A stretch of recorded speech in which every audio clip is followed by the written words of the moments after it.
اگر تو مصطفیٰ کریم کا کلمہ پڑھتی ہے تو میں بھی اسی نبی کی ماننے والی ہوں۔ کہا بات کیا ہے، میرا کیوں ہے سارا؟ تو وہ خاتون کہنے لگی وہ 2 سال 3 سال سے میرے ساتھ نکاح تھا اور اس نے بتایا تھا مجھے کہ میری بیوی بھی ہے، اور میں غریب تھی تو میرے والدین کو بھی بتایا تھا کہ میری دوسری شادی ہے۔ یہ مکان اس نے مجھے لے کے دیا تھا، میرے تمام اخراجات وہ پورے کرتا تھا، نان و نفقہ کا خیال رکھتا تھا، لیکن اب کہ جب وہ آیا تو وہ بیمار تھا۔ اس نے مجھے بتایا کہ مجھے طبیب نے بتایا ہے کہ میں شدید بیمار ہوں، شاید بچ نہ سکوں۔ تو کہنے لگی وہ مجھے کئی لاکھ روپے بھی دے گیا اور جاتے دفعہ مجھے طلاق بھی دے گیا، فارغ کر گیا۔ کہنے لگا تو جہاں چاہے میرے بعد نکاح کر سکتی ہے، اور کہنے لگا میں چاہتا تھا پہلی بیوی کو بتا دوں، موقع نہیں بنا اور اس کا دل نہ ٹوٹے، بتا نہیں پایا، لہذا وہ مجھے ڈھیر سارے پیسے دے چکا ہے، سارا میرا حصہ مجھے پہلے سے دے چکا ہے۔ میری بہن اب یہ 4 بوریوں میں سے 2 میری نہیں بلکہ 4 کی 4 ہی تیری ہے، تو ہی اس کی حقدار ہے۔ تو بزرگ کہتے ہیں مجھے بتاؤ جن کے اندر اس قسم کے تقوی کی جھلک ہو ان کے لیے ہر نماز کے بعد دعا مانگنی چاہیے کہ نہیں مانگنی چاہیے؟ حضرت عمر کے زمانے میں نا ایک نوجوان تھا، نیک تھا، مسجد جایا کرتا تھا رات کو، تو مسجد جا رہا تھا تو رستے میں ایک عورت نے دعوت گناہ دی، ابن عساکر نے اس کو لکھا ہے۔ تو نوجوان تھا، خواہشات تھی، کچھ طبیعت مائل ہو گئی، ابھی ادھر جا ہی رہا تھا کہ کسی نے آیت پڑھ دی والی من خاف مقام ربی جنتان، جو رب کے سامنے کھڑے ہونے سے ڈرے گا اللہ 2 جنتیں دے گا۔ واقعی ڈر گیا، وہ واقعی ڈر گیا، اتنا ڈرا کہ بے ہوش ہو کے گر پڑا۔ بیماری سے لوگ بے ہوش ہوتے ہیں، پیسے ڈوب گئے بے ہوش ہوتے ہیں، بچے کے غم میں بے ہوش ہوتے ہیں۔ سچ بتاؤ کبھی خوف خدا سے بھی بے ہوش ہوتا کوئی دیکھا ہے؟ ہمارے ہاں تو روز مرہ ہی نہیں ہے بھائی، اور بڑی باتیں ہیں بے ہوش ہونے کی، ڈرنے کی، غش کھانے کی۔ بے ہوش ہو کے گر پڑا، بوڑھے باپ کو کسی نے بتایا بچہ بے ہوش پڑا ہے، اٹھا کے گھر لائے، گھر لا کے کہا بیٹا کیا ہوا؟ نوجوان ہے، چڑھتی جوانی ہے پر پاکیزہ بڑی ہے۔ کہنے لگا ابا جی گناہ کی طرف چلا گیا تھا پر میں نے آیت سن لی جو اللہ کے سامنے کھڑے ہونے سے ڈرے گا رب 2 جنتیں دے گا، میں ڈر گیا تھا، رب واقعی 2 جنتیں دے گا۔ باپ رو پڑے، ابا جی کی آنکھوں میں آنسو آئے اور کہا پتر اللہ بڑا مہربان ہے، اس کے وعدے سچے ہیں، واقعی 2 جنتیں دے گا۔ اس نے پھر ایک چیخ ماری اور اس طرح کی ماری کہ اس کی روح ہی پرواز کر گئی، روح پرواز کر، کشتگان خنجر تسلیم را، عشق کی خنجر سے قتل ہو گئے لوگ۔ صبح حضرت عمر کو پتہ چلا کہ انہوں نے تو رات جنازہ بھی پڑھ دیا، تدفین بھی کر دی۔ جناب عمر فرمانے لگے اتنا نیک نوجوان خوف خدا سے دنیا سے چلا گیا، مجھے کیوں نہیں بلایا میں جنازہ پڑھتا؟ فاروق اعظم فرما رہے ہیں میرا شوق تھا میں اس کا جنازہ پڑھتا۔ کہا حضور آپ کو تکلیف نہیں دی؟ فرمایا بتاؤ قبر کہاں ہے؟ تے کامل پیر اونا دے باہو قبر جنا دی جیوے۔ حضرت فاروق اعظم قبر پہ تشریف لے گئے اور کھڑے ہو کے فرمانے لگے نوجوان مجھے امید ہے میرے رب نے تجھے 2 جنتیں دی ہوں گی۔ ابن عساکر کھول کے دیکھو تاریخ بغداد نے کیا لکھا ہے۔ حضرت سیدنا فاروق نے فرمایا امید ہے 2 جنتیں دی ہوں گی، قبر کے اندر سے بولا کامل پیرونا دے باہو قبر جنا دی جیوے، قبر کے اندر سے بولا۔ کہنے لگا حضور امید والی بات نہیں، رب کے وعدے سچے ہیں، اس نے واقعی مجھے 2 جنتیں عطا فرمائی، 2 جنتیں دی ہیں، میں نے اپنے مالک کو راضی پایا۔ ہمارے صوفیاء تصوف میں ایک جملہ بولتے ہیں کہ تیرا تو فقر فقر بوزر ہے، یعنی جن کو صحیح درویش کہتے ہیں نا، صحیح درویش۔ مولا علی شیر خدا رضی اللہ تعالیٰ عنہ فرمایا کرتے 2 ہی تو بندے جو رب کے رستے میں کسی شے کی پرواہ نہیں کرتے۔ حضور کون سے؟ فرمایا ابو ذر غفاری ہے اور دوسرے علی المرتضیٰ ہے۔ مولا علی فرمایا کرتے یہ نا مسلمانوں میں سے 4 یا 5ویں مسلمان ہیں، شروع سے ایک سلیم الطبع آدمی، کچھ لوگ طبعاً بڑے نفیس ہوتے ہیں، طبعاً اللہ کی طرف سے شروع سے ہی ان کا جو قبیلہ تھا بنو غفار وہ راہزنی کرتا تھا، لوگوں کو لوٹ لیتا تھا۔ شروع میں یہ کام کیا لیکن جب کچھ لوگوں کی چیخیں کانوں میں گئیں تو چھوڑ دیا، فرمایا نہیں یار طبیعت نہیں مانتی۔ اور نبی پاک کا کلمہ پڑھنے سے پہلے ہی بتوں کی پوجا چھوڑ کے رب کی عبادت شروع کر دی۔ لوگ پوچھا کرتے تھے آپ عبادت تو کرتے تھے پر منہ کدھر کرتے تھے؟ فرماتے تھے جدھر وہ کرا لیتا تھا کر لیتے تھے۔ کسی نے انہیں بتایا کہ مکے میں ایک شخص ہیں جنہوں نے اعلان نبوت کیا ہے، آپ کی طرح کی باتیں کرتے ہیں۔ انہوں نے اپنے بھائی کو بھیجا، ان کا نام انیس تھا، پتہ کر کے واپس آئے، بھائی کہنے لگے ابو ذر، ان کا نام جندب ہے، اصل میں ذر ان کے بیٹے کا نام ہے اور کنیت سے زیادہ معروف ہیں، ابو ذر غفاری کہلاتے ہیں۔ فرماتے ہیں کہ بھائی نے آ کے بتایا کہ وہ نیکی کا حکم دیتے ہیں، برے کاموں سے منع کرتے ہیں، صلہ رحمی کا پیغام دیتے ہیں، لیکن لوگ سارے مخالف ہیں۔ یہ چیز بھی بڑی کاؤنٹ ہوتی ہے، اسے نہ کاؤنٹ کیا کریں۔ لوگوں کی ترجیحات بدلتی ہیں، صبح کچھ، دوپہر کچھ، شام کچھ، اسے نہ کاؤنٹ کریں۔ انہوں نے اس بات کو کاؤنٹ کر کے بتایا کہ لوگ ان کے جو ہے نا وہ مخالف ہیں سارے۔ تو حضرت ابو ذر غفاری کہنے لگے مجھے تسلی نہیں ہوئی، میں خود جا کے پتہ کروں گا۔ کہتے ہیں مکہ شریف آیا تو کسی ایسے آدمی سے پوچھ بیٹھا، میں تو کچھ اور سمجھا تھا، وہ کچھ اور نکلا۔ مکے والوں نے بڑا مارا۔ مکے پہنچ کے پہلی جو چیز ملی وہ مار کھانے کی تھی۔ اب میں ڈرتے کسی سے پوچھتا ہی نہ، بھوک بھی بڑی تھی، رہنے کو جگہ نہیں تھی، حرم شریف میں لیٹا رہتا تھا۔ میرے نصیب دیکھو، مجھے ایک شخص نے آ کے ہلایا، کہنے لگے اگر مناسب سمجھیں تو میں آپ کو دیکھ رہا ہوں کافی دیر سے، آپ کوئی پردیسی ہیں، آپ کا اپنا مہمان نہ بنا لوں؟ تو میں نے کہا آپ کا کیا نام ہے؟ کہنے لگے میرا نام ہے علی ابن ابی طالب۔ کہتے ہیں مولا کائنات گھر لے گئے، کھانا بھی کھلایا، جگہ بھی دی، سونے کو خدمت بھی کی، لیکن چونکہ میں تو پہلے ایک سے پوچھ کے مار کھا بیٹھا تھا، میں نے پوچھا نہیں میں کدھر آیا ہوں۔ رات رہے، اگلی رات بھی رہے، لیکن میں نے بتایا نہیں میں کس کام آیا ہوں۔ حضرت ابو ذر غفاری رضی اللہ تعالیٰ عنہ کہتے ہیں خود ہی مولا علی نے پوچھا بتا سکتے ہو کیسے آئے ہو؟ میں نے کہا راز رکھ لو گے؟ فرمایا بڑا کشادہ سینہ دیا رب نے مجھے، تو بات تو کر۔ کہنے لگے یار میں تو محمد مصطفیٰ کی زیارت کرنے آئے صلی اللہ تعالیٰ علیہ وسلم۔ یہ بے نیاز لوگوں میں سے ہیں حضرت سیدنا ابو ذر غفاری۔ میں حضور کی زیارت کے لیے ہوں۔ حضرت علی کہنے لگے سویرے لے چلوں گا۔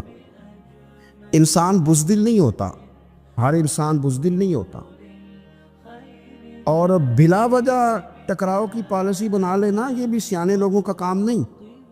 حکمت کے تقاضوں کے مطابق چلنا یہ بھی دلیر لوگوں کا ہی کام ہوتا ہے۔ حضرت مولا علی کہنے لگے صبح لے کے چلوں گا پر حالات ٹھیک نہیں، شرارتی لوگ ہر جگہ ہوتے ہیں، اگر کوئی شرارتیوں کا ٹولہ ملا نا جو کھڑا ہوگا جاسوسی کرنے کے لیے کہ حضور کی طرف کون کون جا رہا ہے، تو میں نیچے جھکوں گا جوتے کا تسمہ ٹھیک کرنے کے لیے، لیکن آپ نے نہیں کھڑے ہونا، آپ نے چلتے رہنا ہے تاکہ کسی کو شک نہ ہو۔ کہتے اس ترتیب سے حضرت علی مجھے لے کے گئے، میں حضور کی بارگاہ میں پہنچا۔ مولا علی کہتے ہیں بڑے بڑے لوگ سوال کرتے تھے پر یہ شروع سے سلیم الطبع تھے، مجھے کہہ لینے دینا، جنہوں نے ماننا ہوتا ہے وہ لمبے سوال کرتے ہی نہیں، مان جو لیا تو لمبے سوالوں کی ضرورت ہی کوئی نہیں۔ کہتے ہیں لوگ بڑے بڑے سوال کرتے تھے پر ابو ذر نے 2-3 باتیں پوچھی اور آگے جا کے کہنے لگے حضور ہاتھ بڑھائیں مجھے کلمہ پڑھائیں۔ نبی پاک صلی اللہ علیہ وسلم نے کلمہ پڑھایا، فرمایا باہر جا کے نا ابھی ذکر کرنا کہ تم مسلمان ہو گیا، یہ ماریں گے۔ عرض کی حضور انہیں مارنے دے، میں آیا بھی مار کھانے ہے، انہیں مارنے دے نا۔ پڑا فلک کو کبھی دل جلوں سے کام نہیں، دار دل بھی نے کہا تھا پڑا فلک کو کبھی دل جلوں سے کام نہیں، اور جلا کے راکھ نہ کر دوں تو داغ نام نہیں۔ ماری تو کھانے آئے ہیں، مارنے دیں، کرنے دیں زور جتنا لگانا ہے لگانے دیں۔ باہر جا کے اعلان کیا، مکے والوں نے مارا، اتنا مارا کہ بے ہوش ہو گئے۔ پھر کسی نے بتایا کہ تم نے گزرنا بھی ہے ان کے علاقے سے، بنو غفار سے، پھر ان کا پتہ بھی ہے یہ لوگ بڑے سخت ہیں۔ پھر چھوڑا۔ تپن بڑے جلالی تھے، زاہد مزاج تھے، فرماتے تھے کہ جو تمہاری ضرورت سے زیادہ ہے وہ سارا صدقہ کرو۔ کنز کے معاملے میں ان کا رویہ یہ تھا، صرف حضرت صدیق اکبر کو کچھ نہیں کہا انہوں نے، باقی حضرت عمر جیسے آدمی کو بھی کھڑا کر کے کہہ لیتے تھے یہ مال کیوں رکھا ہوا ہے خزانے میں، بانٹتے کیوں نہیں سارا؟ اور جناب عثمان غنی رضی اللہ تعالیٰ عنہ کے ساتھ تو باقاعدہ کئی دفعہ اس موضوع پر گفتگو کی۔ وہ کہتے تھے کہ جب اللہ کہتے ہیں قرآن میں کہ مال دولت جمع نہیں کرنی، تو وہ جو لوگ تھے وہ بھی بڑی شانوں والے تھے. وہ کہتے تھے کہ اللہ نے جب زکوٰۃ فرض کی تو مال جمع ہوتا ہے تو زکوٰۃ فرض ہوتی ہے نا. جب فطرانے کا کہا تو مال ہوتا ہے تو فطرانہ آتا ہے نا. تو آپ جو کہہ رہے ہیں وہ ٹھیک ہے، پر آپ اعلیٰ بات کر رہے ہیں تقوی کی، سارا بانٹو. تو حضرت ابو ذر غفاری کہتے تھے چلو ٹھیک ہے تمہاری بھی بات مان لیتا، پر یہ بتاؤ مدینے والے کا اپنا طریقہ کیا ہے؟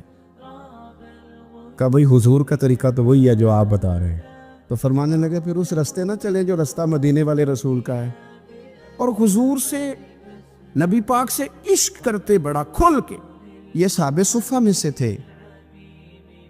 کلمے پڑھنے کے بعد چونکہ طبیعت جلالی تھی تو حضور نے بھیج دیا، فرمایا واپس جاؤ اپنے قبیلے میں تبلیغ کرو. واپس گئے، بھائی کو مسلمان کیا، والدہ کو مسلمان کیا، قبیلہ سارا مسلمان کیا، وہیں رہے. ہجرت مدینہ کے بعد آئے تبوک کے موقع کے قریب، اور حضور نے صحابہ صفہ میں رکھ لیا. نوکری کرتے مدینے والے رسول کی، دلیر آدمی تھے، بڑا قبیلہ تھا، پر ڈیوٹی کرتے، ڈیوٹی خدمت کرتے. ایک بیٹا تھا زار اس کا نام تھا، اس کی ڈیوٹی لگائی تم نے میرے نبی پاک کے اونٹ چرانے. ڈاکو آئے تو صاحبزادہ اونٹوں کی، اونٹنیوں کی حفاظت کرتے شہید ہو گیا. اور یہ انوکھا بندہ ہے جس نے شرط لگائی تھی کہ میں نے کالی سیاہ رنگ کی عورت سے شادی کرنی. انوکھا بندہ ہے. ایک بیٹی تھی، ایک بیٹا، بیٹا شہید ہو گیا. بیوی سے کہا تم نے نبی پاک کے گھر میں خدمت کرنی ہے، حضور کے گھر والوں، اور میں نبی پاک کی نوکری کروں گا. حضور کی خدمت کرتے، ہر وقت خدمت میں رہتے. اور حضور جب آتے نا، صحابہ صفہ میں یہ شامل تھے جو لوگ دین سیکھتے. حضور جب آتے تو سب سے پہلے آ کے حضرت ابو ذر غفاری کا پوچھتے، بلائیں، اور جب بات کرتے حضور تو بار بار ان کو مخاطب کر کے بات کرتے. حضرت ابو ذر غفاری رضی اللہ تعالیٰ عنہ کا نبی پاک سے اتنا پیار کہ ہماری بھی مشکل حل کر دی. ابو داؤد شریف میں موجود ہے. ایک دن کہنے لگا یا رسول اللہ صلی اللہ علیہ وسلم، اگر کوئی بندہ کسی سے پیار بڑا ہی کرے پر اس جیسے عمل نہ کر سکے، کوشش کرے کرنا. لوگ ہمیں کہتے ہیں نا جی پیار بڑا، عمل بھی تو کرو نا. بھی کرنا چاہیے، پر انسان ہے نا، غلطی بھی تو ہو ہی جاتی ہے. اب ہم عمل نہیں کر سکتے تو تم ہمیں پیار بھی نہیں کرنے دو گے؟ مہربانی کرو، پیار تو کرنے دو نا. حضرت ابو ذر غفاری نے کہا، ابو داؤد شریف میں موجود ہے، یا رسول اللہ صلی اللہ تعالیٰ علیہ وآلہ وسلم، حضور پیار بڑا کرے پر ان جیسے عمل نہ کرے تو حکم کیا ہے؟ تو حضور نے فرمایا پیار سچا کرے، اللہ قیامت کے دن جس سے محبت کرے گا نا اس کے ساتھ ہی دونوں کو اکٹھا فرما دے گا. تو حضرت ابو ذر نے فوراً کہا حضور پھر مجھے آپ سے بھی بڑا پیار ہے، رب سے بھی بڑا پیار ہے. فرمایا فکر نہ کرنا، جنت میں اکٹھے ہی جائیں گے. اتنی محبت رسول پاک کی ذات کے ساتھ. حضور کی نوکری کرنا. ایک دن خدمت کرتے کرتے سو گئے. حضور مسجد میں آئے پتہ کرنے کہ ابو ذر آرام کر رہا ہے. یہ بھی مزہ ہوتا ہے، خیال رکھنا اپنے درویشوں کا، کیا کھایا کیا پیا، کہاں سوئے. حضور رات کو آئے، یہ سوئے ہوئے. فرماتے ہیں حضور نے میرا انگوٹھا ہلایا، میں اٹھ کے بیٹھ گیا، حضور بھی میرے پاس بیٹھ گئے. اور میں ابو ذر بڑا پیار کرتے ہو، سونے آپ کو پتہ ہی ہے. کہا یار تو بڑی نوکری کرتا ہے، ایک دن وہ بھی آئے گا جس دن تجھے میری مسجد اور میرے شہر سے جانا پڑے گا، پھر کیا کرو گے؟ تو عرض کی حضور کسی کی طاقت ہے مجھے آپ کے شہر سے نکالے؟ میں تلوار نکال لوں گا. نبی پاک نے فرمایا تلوار نہ نکالنا، جہاں تمہیں بھیجا جائے چپ کر کے چلے جانا. حضور کب تک؟ فرمایا جب تک اللہ تیری اور میری ملاقات نہیں کرا دیتا، یعنی وصال تک. یہ واحد شخص ہیں کہ حضور کے وصال ظاہری کا وقت آ گیا تو فرمایا کوئی میرے ابو ذر کو بلاؤ. جب یہ آئے تو حضور لیٹے ہوئے تھے، یہ جھکے نبی پاک کی طرف، حضور میں حاضر ہو تو حضور نے پکڑ کے سینے کے ساتھ لگا لیا. میرے رسول پاک صلی اللہ علیہ وسلم کی خدمت میں ایک دفعہ عرض کرنے لگے حضور مجھے صوبے کا گورنر بنا دے. تو نبی پاک نے فرمایا ابو ذر میں عہدے پسند نہیں کرتا، تو تمہیں بھی میں کہتا ہوں عہدہ نہ لینا، تمہیں بھی کہتا ہوں عہدہ نہ لینا. فرمایا ابو ذر میں جو چیز اپنے لیے پسند کروں گا تمہیں بھی اسی کا مشورہ دوں گا. تم بندے اچھے ہو پر یہ کام تمہارے بس کا نہیں ہے. بڑے زاہد آدمی. میرے رسول کریم صلی اللہ تعالیٰ علیہ وآلہ وسلم نے ان کے بارے میں فرمایا جس طرح نبیوں میں حضرت عیسیٰ علیہ السلام ہوئے. حضرت عیسیٰ دیکھیں نا، انبیاء میں اللہ تعالیٰ نے ہر قسم کی عظمت نبیوں کو دی. جناب سلیمان علیہ السلام کا تو تخت بھی ہوا میں اڑتا تھا، جن تک تابع دار تھے. اور نبیوں میں حضرت عیسیٰ بھی ہیں جن کے پاس گھر بھی کوئی نہیں، شادی بھی کوئی نہیں کی، اینٹ سرانے رکھ کے تکیہ بناتے. ایک ان کے پاس کنگھی تھی اور ایک پیالہ تھا. دیکھیں جو بندہ نیک ہو نا وہ بھی نیک ہیں, اللہ کے نبی ہیں. آپ اپنا تقوی مسلط نہیں کریں گے, جو وہ کر رہے ہیں وہ بھی مخلص ہو کے کر رہے ہیں. حکومتیں جو چلانی ہیں تو وہ کس نے چلانی ہے؟ اگر نیک بندے نہیں آئیں گے تو غلط لوگ آئیں گے, قوموں پہ ظلم کریں, وہ بھی اپنی جگہ ٹھیک ہے. لیکن یہ جو کر رہے ہیں یہ بات بھی اپنی جگہ بالکل ٹھیک ہے. ہم پتہ کیا کرتے ہیں, ہم چیزوں کو مسلط کرتے ہیں, ایک دوسرے پر مسلط نہیں کریں چیزوں کو. آپ جو کر سکتے ہیں, جو رستہ آپ کو صحیح لگتا ہے اختیار کر لیں. یہی تو ہمارے دین کا حسن ہے, یہ سارے رستے واضح کر کے ہمیں دکھاتا ہے. حضرت عیسیٰ علیہ السلام نے ایک دن دیکھا کہ ایک بندہ نا انگلیوں کے ساتھ اپنے بال سیدھے کر رہا ہے, تو آپ نے فرمایا یار کنگھی کے بغیر بھی کام چل سکتا ہے. کنگھی بھی خیرات کر دی. دیکھا ایک بندہ ہاتھ کا تکیہ بنا کے لیٹا ہے, تو فرمایا اینٹ بھی دے دو, کسی کے کام آ جائے. ایک دن دیکھا کہ ایک بندہ نا یوں چلو میں پانی پی رہا ہے, فرمایا پیالہ بھی رہنے دو, اس کے بغیر بھی کام چل ہی جاتا ہے. جناب عیسیٰ کا یہ زہد تھا. میرے نبی پاک علیہ السلام نے فرمایا جس نے جناب عیسیٰ کا زہد دیکھنا ہو وہ میرے ابو ذر غفاری کو دیکھے. ان کو دیکھے, یہ دنیا میں جناب عیسیٰ کے زہد کے مطابق چلتے پھرتے ہیں. ساری زندگی دولت کو, مال کو پسند نہیں کیا. جہاں رہتے تھے ایک گورنر صاحب نے 300 دینار تحفے میں بھیجے. تو ایک ہوتا ہے نا بندہ کہتا ہے نہیں ضرورت نہیں. اور حضور سید عالم صلی اللہ علیہ وسلم نے حضرت عمر سے فرمایا تھا جو خود بخود آ جائے وہ قبول کر لو اللہ کی طرف سے. لیکن ان کا رنگ فقیری والا تھا اور تھوڑا انوکھا تھا. 300 دینار آئے تو فرمانے لگے اسے جا کے کہو تمہیں کوئی اور بندہ نہیں ملا دھوکہ دینے کے لیے, میرے گھر ہی مال بھیج دیا ہے. فرمانے لگے میرے پاس گدھا ہے سواری کرنے کے لیے, میرے پاس بکریاں ہیں دودھ پینے کے لیے, میرے پاس ایک چادر اضافی ہے سامان میں سے, میں تو ڈرتا ہوں کہ رب کہیں اس چادر کے بارے میں سوال نہ پوچھ لے, اور تم ہو کہ میرے پاس یہ لے کے آئے ہو. حضرت عثمان غنی کے پاس جا کے کہا کرتے کتنا لوگوں کے پاس پیسہ آ گیا ہے, ہر بندے کے گھر میں مال ہے, یہ کیا ہو رہا ہے, لوگوں سے کہیں خرچ کریں غریبوں پہ. عثمان غنی فرمانے لگے تمہیں تو خوش ہونا چاہیے کہ میرے دور میں لوگ خوشحال ہو گئے. آپ فرمانے لگے نہیں, وہ والا رنگ زیادہ بہتر ہے جو مدینے والے نے اختیار فرمایا, کیونکہ کچا رنگ للاری والا چڑھدا تے لیندا رہندا عشق تیرے دا رنگ محمد, جدوں چڑھ جائے پھر نہیں لیندا. آپ کی طبیعت کے اندر دولت سے بیزاری. حضرت ابو درداء, حضرت ابو موسیٰ اشعری, حضرت ابو ہریرہ رضی اللہ تعالی عنہ, یہ سمجھ لیں ان کے کلاس فیلو تھے, ان کے ساتھ پڑھا تھا انہوں نے. حضرت ابو ذر غفاری ان پر بھی جلال کرتے. آپ یقین کریں کہ طبیعت نا ایسے کیف میں آ گئی ان کو پڑھ کے. ان کو پڑھا جب کچھ دنوں سے تو کچھ انوکھا, یہ انوکھی وجہ ہے, سارے زمانے سے نرالے ہیں. یہ بندے کون سی بستی کے یار اب رہنے والے ہیں, یہ کس طرح کے لوگ ہیں, کیا سوچ ہے. حضرت ابو درداء رضی اللہ تعالیٰ عنہ کے گھر کے قریب سے گزرے تو حضرت ابو درداء مکان بنا رہے تھے. کیا جملہ کہا, تڑپ گئی روح. فرمانے لگے ابو درداء تجھ سے مجھے یہ امید نہیں تھی یار. فرمایا کیا ہوا؟ فرمانے لگے اب تیرا مکان بنانے کے لیے بھی اللہ کے بندوں کی پشتوں پر اینٹیں رکھی جائیں گی. تیرا مکان بنانے کے لیے رب کے بندوں کی پشتوں پر اینٹیں تیرے لیے. حضرت ابو درداء نے گردن جھکا لی. فرمایا یار جہاں تو ہے نا تو بالکل ہی ٹھیک کہتا ہے. کیوں؟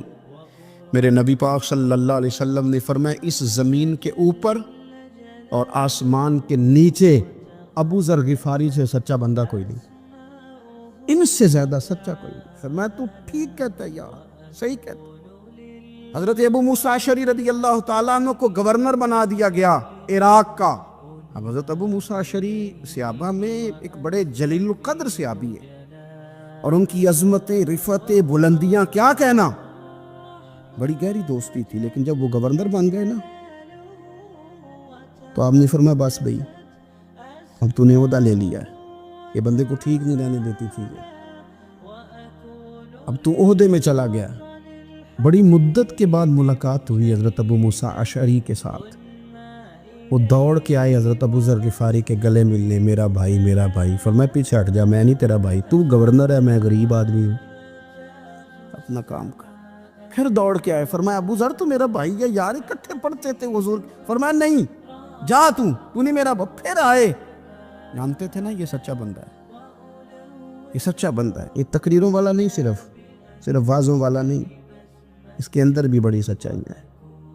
قریب آئے، آ کے کہا یار تو میرا بھائی ہے، میرے سینے لاگ۔ فرمانے لگے تو تیسری بار آیا ہے، مومن ہے، میں منہ نہیں موڑ سکتا، پر پہلے مجھے بتا گورنر بننے کے بعد تو نے مکان کتنے بنائے، باغ کتنے لگائے، چکیاں کتنی لگائی، کتنے تو نے چیزیں بنائی ہیں، پہلے بتا۔ تو ابو موسیٰ اشعری نے ان کا ہاتھ پکڑا، رونے لگے، کہنے لگے جس محبوب سے تو نے تربیت لی ہے میں بھی انہی کا نوکر ہوں، جن کپڑوں میں میں عراق گیا تھا میرے آج بھی وہی ہیں یار۔